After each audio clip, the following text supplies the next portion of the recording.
اللہ کے نبی صلی اللہ علیہ وسلم نے فرمایا، اللہ کے نبی صلی اللہ علیہ وسلم نے فرمایا الصلوات الخمس، الصلوات الخمس، اس کے بعد فرمایا والجمعۃ الی الجمعۃ ورمضان الی رمضان مکفرات لما بینہن اذا اجتنبت الکبائر۔ اللہ کے نبی صلی اللہ علیہ وسلم نے فرمایا جماعت کی نماز، یہ پانچوں وقت کی نمازیں جو ہیں، یہ پانچوں وقت کی نمازیں جو ان نمازوں کے درمیان گناہ ہوتے ہیں ان گناہوں کا کفارہ بن جاتی ہیں، اور ایک جمعہ دوسرے جمعے کے درمیان کے گناہوں کا کفارہ بن جاتا ہے، ایک رمضان دوسرے رمضان کے درمیان کیے گئے گناہوں کا کفارہ بن جاتے ہیں۔ لیکن شرط یہ ہے کہ انسان کبیرہ گناہوں سے پرہیز کرے، کبیرہ گناہوں سے پرہیز کرے۔ میرے بھائیوں، آج کا مسلمان نہ جماعتوں کے قریب جاتا ہے، نہ 5 وقت کی نماز پڑھتا ہے، نہ رمضان کے مہینے کے روزے صحیح سے رکھتا ہے، اور اس کے باوجود وہ جنت کی امید لگائے پھرتا ہے۔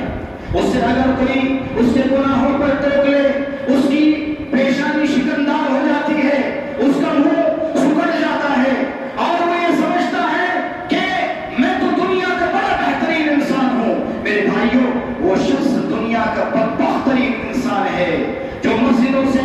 اذانوں کی آواز سنے اور ان مسجدوں میں آ کر اللہ کے سامنے سجدے نہ کرے، جو مسجدوں سے جمعہ کے دن جمعہ کی آواز سنے، اذان سنے، اور ان مسجدوں کو اپنے سجدوں سے معمور نہ کرے،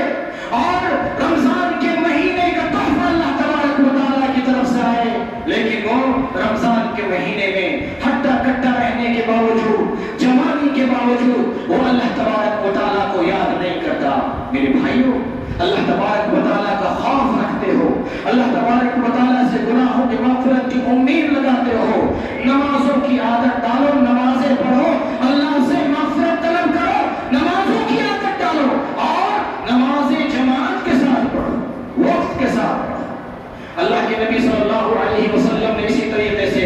ایک اور روایت میں اس بات کو ذکر کیا کہ نمازوں کے لیے جو وضو کی جاتی ہے، نمازوں کے لیے جو انسان طہارت حاصل کرتا ہے، نمازوں کے لیے جو پانی کا استعمال کرتا ہے، اپنے جسم کے اعضاء کو دھلتا ہے، اپنے چہرے کو دھلتا ہے، اپنے پیروں کو دھلتا ہے۔ عام طور سے انسان جب گناہ کرتا ہے تو اس گناہ کا جو سبب ہوتا ہے، جن چیزوں کے ذریعے سے انسان گناہ کرتا ہے، اپنے جن اعضاء کو استعمال کر گناہ کرتا ہے، یا تو انسان کا ہاتھ ہوتا ہے جس سے انسان غلط پکڑتا ہے، یا تو انسان کی نظریں ہوتی ہیں جن سے انسان غلط دیکھتا ہے، یا انسان کی زبان ہوتی ہے جس زبان سے انسان حق و باطل کا فیصلے کرتا ہے، جس زبان سے انسان بے ایمانیاں کرتا ہے، جس زبان سے انسان لوگوں کے حقوق غصب کرتا ہے، جس زبان سے انسان جھوٹ بولتا ہے، جس زبان سے انسان گانے گاتا ہے، جس زبان سے انسان قرآن کی تلاوت کرتا ہے تو کسی کو گالیاں دیتا ہے۔ اسی طریقے سے گناہ کے لیے استعمال ہونے والے اعضاء میں سے ایک عضو پیر ہے، ان پیروں کو استعمال کر انسان چل کر جاتا ہے، کسی کا قتل کر دیتا ہے، چل کر جاتا ہے، رات کی تنہائیوں میں گناہ کرتا ہے، جرم کرتا ہے۔ میرے بھائیوں، اللہ کے نبی صلی اللہ علیہ وسلم سے نے صحابہ کرام سے فرمایا الا ادلکم علی ما یمحو اللہ بہ الخطایا ویرفع بہ الدرجات، کیا تمہیں میں نہ بتلاؤں ایسے عمل کے تعلق سے اے اپنے گناہوں کو اللہ سے معاف کرانے کا شوق رکھنے والوں، ارادہ رکھنے والوں، حرص رکھنے والوں، اللہ کا خوف رکھنے والوں، اللہ سے جنت کی امید لگانے والوں، اللہ کے نبی فرماتے ہیں میں تمہیں نہ بتاؤ کیا تمہیں ضرورت ہے اس طرح کی تعلیمات کی جو تمہارے گناہوں کو ختم کر دے، وہ اعمال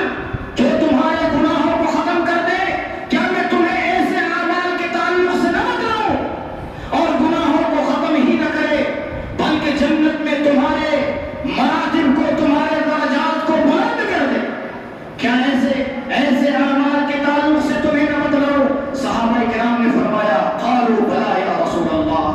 اے اللہ کے نبی صلی اللہ علیہ وسلم، ہمیں تو شوق ہے،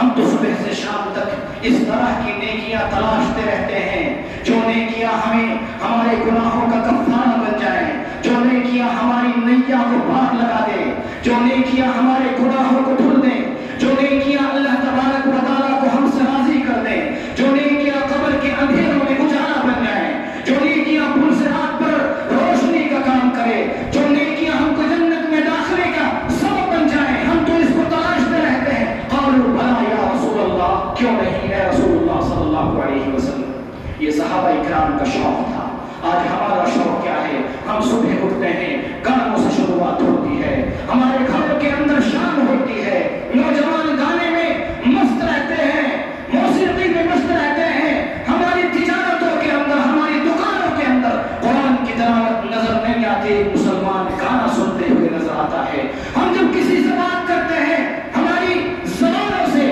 گالیوں کی تسبیحات نکلتی ہیں، ہمارا سماج، ہمارا ماحول مکمل غیر اسلامی ماحول بن چکا ہے۔ میرے بھائیوں، اگر تم اللہ سے اپنے گناہوں کی معافی کی امید لگاتے ہو، اگر تمہیں اللہ کا کوئی خوف ہے، اگر تمہیں ہمیشہ اس دنیا میں نہیں رہنا ہے، اگر تمہیں اس بات پر یقین ہے کہ ایک نہ ایک دن موت آئے گی، موت آنے کے بعد قبر کے فرشتے ہم سے سوال کریں گے دنیا میں کیا کیا، من ربک، من نبیک، ما دینک۔ قیامت کے دن اللہ کے سامنے ہم سب کو اکیلا کھڑا ہونا ہوگا۔ اگر ان سب پر ایمان ہے تو اللہ کے نبی صلی اللہ علیہ وسلم کی اس حدیث کو غور سے سنو،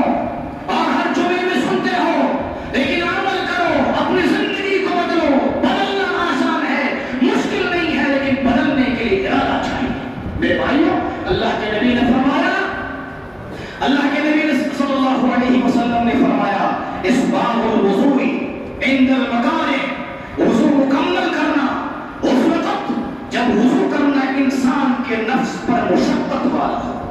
پانی کا استعمال ٹھنڈیوں کے دن میں بڑا پرمشقت ہوتا ہے، ٹھنڈا پانی ہوتا ہے، انسان پانی کا استعمال کرنا گوارا نہیں کرتا، انسان کو مشقت ہوتی ہے۔ اللہ تبارک اللہ کے نبی فرماتے ہیں، اگر کوئی شخص مشقت کے وقت پانی کا استعمال کرتا ہے، وضو کرتا ہے، مکمل وضو کرتا ہے، ہر وضو کو 3 مرتبہ دھلتا ہے، اللہ کے نبی کی سنت کے مطابق وضو کرتا ہے، تو اللہ کے نبی صلی اللہ علیہ وسلم نے فرمایا یہ وضو اس کے لیے اس کے گناہوں کا کفارہ بن جاتا ہے۔ اس کے جسم سے گناہ جھڑتے ہیں،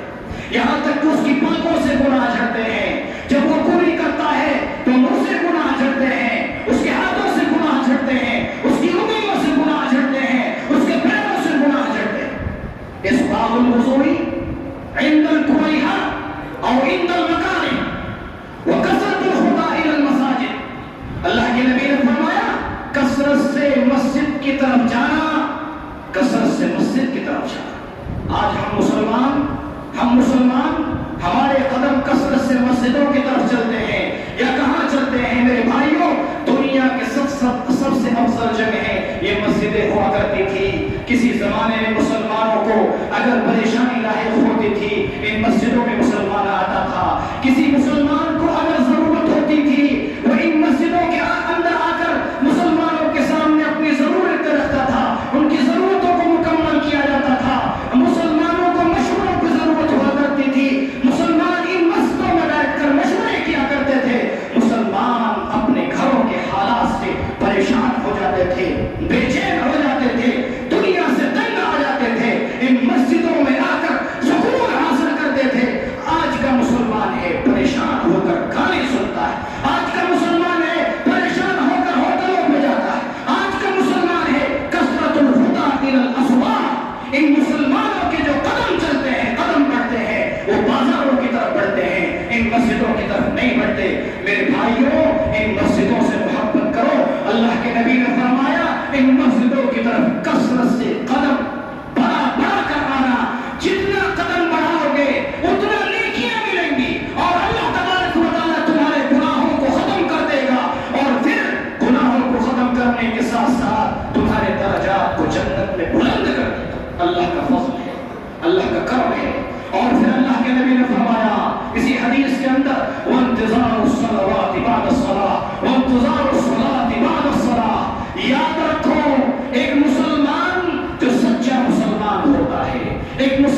اللہ کا خوف رہتا ہے۔ میرے بھائیوں، ایسے لوگوں کے تعلق سے اللہ نے کیا فرمایا؟ وانتظار الصلاۃ بعد الصلاۃ، وہ شخص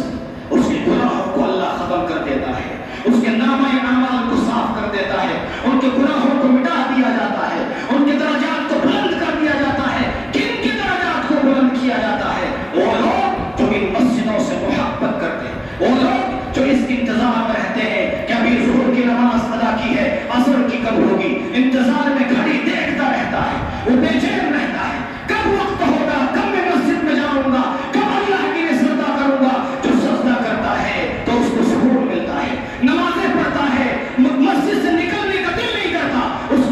کے دل کو مسجدوں میں داخل ہونے سے اتنا سکون ملتا ہے۔ انتظار الصلاۃ بعد الصلاۃ، ایک نماز کی ادائیگی کے بعد وہ دوسری نماز کے انتظار میں رہتا ہے۔ میرے بھائیوں، آج کا مسلمان، ہم نوجوان، اللہ نے تم کو جوانی دی ہے، اللہ نے تم کو طاقت دی ہے، اللہ نے تم کو توانائی دی ہے۔ میرے بھائیوں، اس جوانی کو، اس طاقت کو اللہ کی رضامندی کے لیے استعمال کرو۔ اس لیے نہیں دی کہ اللہ کو ناراض کرو، اس لیے نہیں دی کہ جہنم کماؤ، اس لیے نہیں دی کہ اللہ تبارک و تعالیٰ کی ناراضگی مول لو، اس لیے نہیں دی کہ اپنے نامہ اعمال کو سیاہ کاریوں سے بھرو۔ اس لیے اللہ نے یہ توانائی دی ہے، یہ طاقت دی ہے، یہ اللہ کی دی ہوئی ہے۔ اگر کوئی بوڑھا ہو جاتا ہے اپنی جوانی کو نہیں لوٹا سکتا، اگر کوئی جوان ہو جاتا ہے اپنے بچپنے کو نہیں لوٹا سکتا۔ یہ جوانی اللہ کی دی ہوئی، یہ بڑھاپا اللہ کا لایا ہوا، یہ بچپن اللہ تبارک و تعالیٰ کا دیا ہوا، یہ سب کچھ اللہ کا دیا ہے۔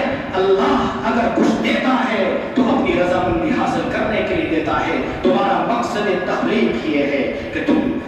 زندگی کے اندر، دنیا کے اندر صرف اپنے رب کو راضی کرنے کی کوشش کرو۔